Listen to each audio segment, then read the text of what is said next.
गांव के किनारे पर एक पुराना जर्जर घर था जिसमें रवि और उसकी पत्नी मीना रहते थे। शादी के कुछ सालों बाद ही रवि का स्वभाव बदल गया।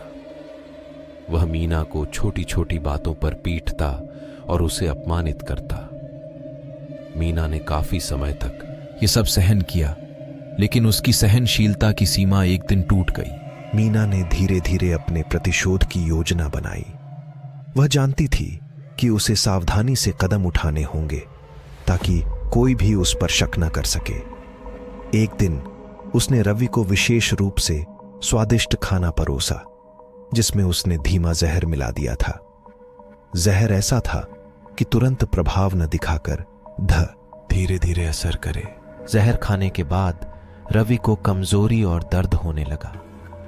उसने मीना को मदद के लिए पुकारा, लेकिन मीना ने उसे अपने हाल पर छोड़ दिया।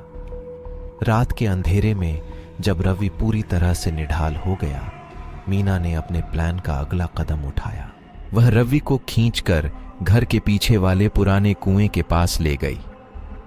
रवि अभी भी होश में था, लेकिन बोल पाने और हिलने डुलने की हालत में नहीं था।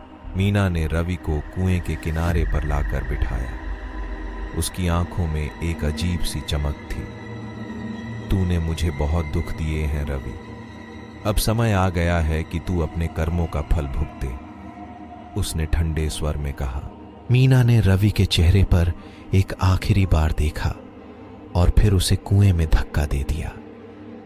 रवि की चीखें रात के सन्नाटे में गूंज उठीं, लेकिन मीना ने कोई दया नहीं दिखाई। उसने कुएं का ढक्कन बंद कर दिया और वापस घर चली गई। अगली सुबह गांव में हलचल मच गई। रवि के गायब होने की खबर आग की तरह फैल गई। लोग उसे ढूंढने लगे, लेकिन किसी को भी उसकी कोई खबर नहीं मिली। कुछ ही दिनों बाद मीना ने देखा कि रवि की आत्मा उसे परेशान करने लगी है। रात होते ही रवि की दर्द भरी चीखें और उसका खून से सना चेहरा मीना को दिखाई देने लगे। मीना अब रात को सो नहीं पाती थी। हर वक्त रवि की आत्मा की आहट उसके कानों में गूंजती रहती थी। मीना ने अपनी जान छुड़ाने की कोशिश की, लेकिन उसे समझ में आ गया कि रवि की आत्मा उसे कभी चैन से जीने नहीं देगी। एक रात मीना ने आत्महत्या करने का फैसला किया और खुद को उसी कुएं में फेंक दिया। उसकी चीखें भी उसी तरह से कुएं में गूंज उठी। अब उस पुराने घर के पास कोई नहीं जाता। कहते हैं कि वहां रात होते ही रवि और मीना की आत्माएं घूमती हैं। उनकी चीखें सुनाई देती हैं और लोग डर के मारे उस रास्ते से भी नहीं गुजरते।